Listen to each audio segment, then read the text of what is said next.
जी हाँ दोस्तों, आप सभी का बेस्ट न्यूज़ भोजपुरी में स्वागत करते हैं। जी हाँ दोस्तों, अगर आप लोग मेरे चैनल पर पहली बार हैं तो मेरे चैनल को सब्सक्राइब करके ऑल पर क्लिक कर लीजिएगा कि आने वाला वीडियो आप तक पहुंच सके।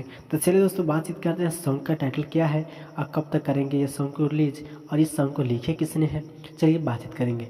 जी हाँ, बात करें इस सॉन्ग को कल सुबह 7 बजे अवधेश प्रेमी ऑफिशियल चैनल से ये सॉन्ग को करेंगे रिलीज। जी हाँ, 2024 के स्पेशल होली स्पेशल सॉन्ग है दोस्तों।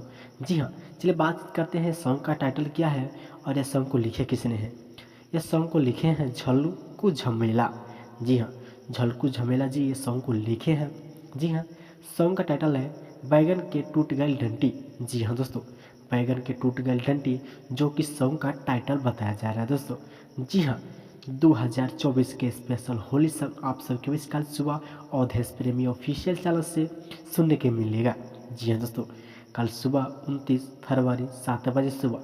चलिए मिलते हैं नेक्स्ट वीडियो में, तब तक के लिए बाय दोस्तों।